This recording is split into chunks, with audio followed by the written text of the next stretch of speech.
नमस्कार साथियों, bike Raufi channel पर फिर से आप लोगों को और एक नई वीडियो में स्वागत है। आशा करते हैं कि आप लोग अपने जीवन में खुश होंगे, मस्त होंगे और मज में भी होंगे। जैसा कि आप लोग जानते हैं, हमारे चैनल पर हम बॉलीवुड की बैकग्राउंड से जुड़ी हुई रियल किस्से कहानियों को आपके सामने लाते रहते हैं। बॉलीवुड के बैकग्राउंड में अनगिनत किस्से कहानियाँ छुपी हुई होती है जो कि हम जन तक नहीं पहुँच पाते हैं। हमारे चैनल पर हम कोशिश करते हैं उन्हीं किस्से कहानियों को आपके सामने लाने की।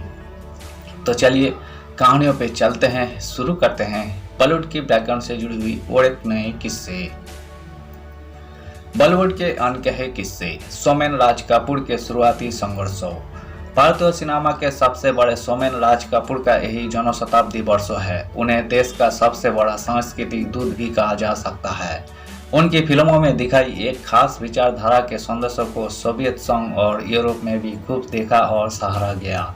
वे केवल एक अच्छे अभिनेता निर्देशक ही नहीं बल्कि सिनेमा के हर क्षेत्रों जैसे कथा, पटकथा, संवाद, रूप सज्जा, संगीत, गीत, लाइट, कैमरा आदि की भी अच्छी समझ रखते थे। इसी कारण उनकी फिल्मों में प्रस्तुत किए गए उनके सामाजिक चिंतन और संदेशों को भी दर्शक बेहद रुचि से देखते थे। हास्य, संगीत, रोमांस और नाटकीयता के साथ प्रस्तुत उनकी फिल्मों से कोई पीढ़ी आज तक मंत्रमुग्ध है। वे हिंदी सिनेमा के अब तक के सबसे बड़े एंटरटेनर थे। पेशावर पाकिस्तान में जन्मे राज कपूर बचपन से ही अपने स्कूल में होने वाले नाटकों में बढ़ चढ़कर हिस्सा लेते थे। बाद में पृथ्वीराज कपूर जैसे लोकप्रिय अभिनेता के बेटे होने के कारण उन्हें बहुत सी सुविधा मिल सकती थी, लेकिन उनका पालन पोषण पृथ्वीराज कपूर ने सामान्य बच्चों के तौर पर ही किया। वही स्कूल में आम बच्चों की तरह ट्राम में जाया करते थे, यहाँ तक कि बरसात में भी उनको कार से स्कूल जाने की इजाज़त नहीं थी। मैट्रिक की परीक्षा की असफलता के बाद राज कपूर अपने पिता पृथ्वीराज कपूर के पास गए और कहा कि और मेहनत करने पर शायद मैं डिग्री प्राप्त कर लूं, उसके बाद एक नौकरी भी, लेकिन मेरी इच्छा है कि मैं अभी से फिल्मों में कार्य शुरू कर दूं। पृथ्वीराज जी ने मुस्कुराते हुए उन्हें 300 रुपये दिए और कहा कि वही लाहौर, शेखपुरा, समुद्री और देहरादून स्थित हमारे सभी रिश्तेदारों के यहाँ घुमाए। वापस आने पर अगर वही फिर भी फिल्मों में कार्य शुरू करना चाहेगा तो वो उनकी मदद करेंगे। सभी रिश्तेदारों से मिलकर आने के बाद भी वही अपने फैसले पर अडिग थे। पृथ्वीराज ने चंदूलाल साहब से उनके लिए बात की और उनको रंजीत स्टूडियो में काम मिल गया। पृथ्वीराज ने दो शर्तें रखी। पहली, उनको कोई वेतन नहीं मिलेगा और दूसरी शर्त यही थी कि स्टूडियो में उनसे वैसा ही व्यवहार किया जाएगा जो एक सामान्य कर्मचारी के साथ किया जाता है, न कि पृथ्वीराज कपूर के बेटे जैसा। हाँ, उन्होंने इतना अवश्य किया कि उनका महीने का जेब खर्च 15 रुपये से बढ़ाकर 30 रुपये कर दिया। उन्होंने अपनी पत्नी को राज कपूर की जरूरत के मुताबिक सफ़ेद पतलून और कमीजें सिलने को कहा ताकि वे रोज सुबह सफ़ेद कपड़ों में काम पर जाए और शाम को स्टूडियो की लाल रंग की धूल में सने कपड़ों में घर लौटे। राज का प्रतिदिन का लंच भी स्टूडियो में नहीं भेजा जाता था। रंजीत स्टूडियो में राज ने निर्देशक केदार शर्मा के सहायक के रूप में कार्य किया, जिन्होंने उन्हें बाद में पहला ब्रेक फिल्म नीलकमल में मुख्य भूमिका के लिए दिया। राज को एक फिल्म गोड़ी में पहले ही एक छोटे दृश्य में काम मिल चुका था जिसे केदार शर्मा ने निर्देशित किया था, और इससे पहले जब राज कपूर परिवार कोलकाता में था तब जाने माने फिल्मकार देवकी बोस ने राज का इस्तेमाल अपनी फिल्म आफ्टर द अर्थक्वेक में एक छोटी भूमिका में काम किया।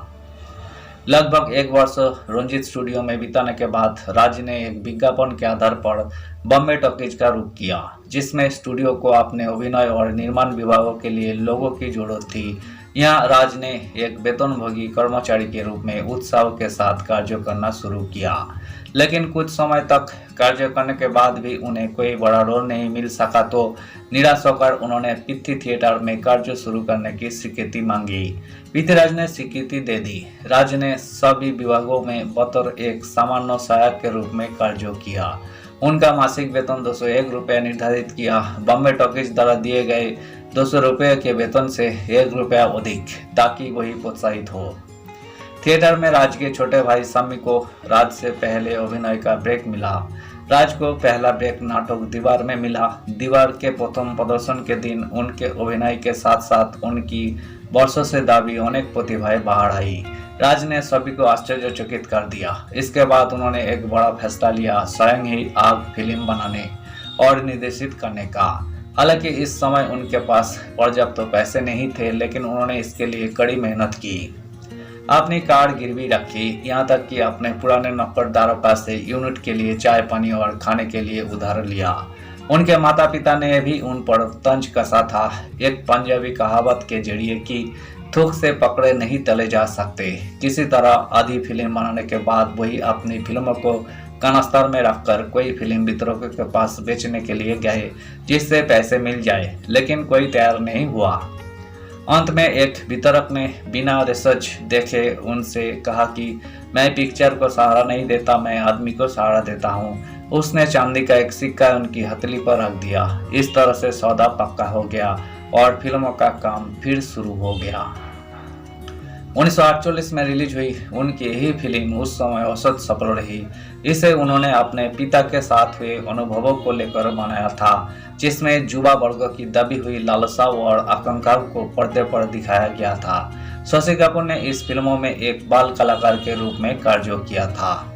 इसी फिल्मों से RK बैनर की शुरुआत हुई और गायक मुकेश का भी RK फिल्म से जुड़ाव इसी फिल्मों से शुरू हुआ और अंत तक बना रहा। पृथ्वीराज कपूर जब परिवार के साथ कलकत्ता में रह रहे थे, तब एक बार रविवार के दिन राज कपूर शशि कपूर को फिल्म देखने के लिए भेजा। वहाँ बहुत भीड़ थी। राज जी ने नौकरदारों का और स्वामी जी को बाहर रुकने के लिए कहा। वे दोनों इंतजार करते रहे। अंत में राज जी 2 घंटे के बाद आए और कहा कि कोई भी टिकट नहीं मिला और घर वापस आ गए। जब उनकी माँ को ये पता चला तो वही सारी बात समझ गई। दरअसल हुआ यह था कि 4 आने वाले सभी टिकट बिल बुक चुके थे, इसलिए राज जी ने एक बड़ा आने वाला टिकट खरीदा और अकेले ही फिल्म देख ली थी। धन्यवाद साथियों। इस वीडियो में हमने बॉलीवुड के मशहूर एक्टर, डायरेक्टर, प्रोड्यूसर रह चुके दिवंगत राज कपूर साहब से जुड़ी हुई किस्से को आपके सामने रखने की कोशिश की है। उम्मीद है दोस्तों वीडियो आपको जरूर पसंद आई होगी। वीडियो पसंद आए तो लाइक कर दीजिएगा। चैनल पर नए आए हैं प्लीज एक सब्सक्राइब कर दीजिएगा। मिलते हैं नेक्स्ट वीडियो में। धन्यवाद।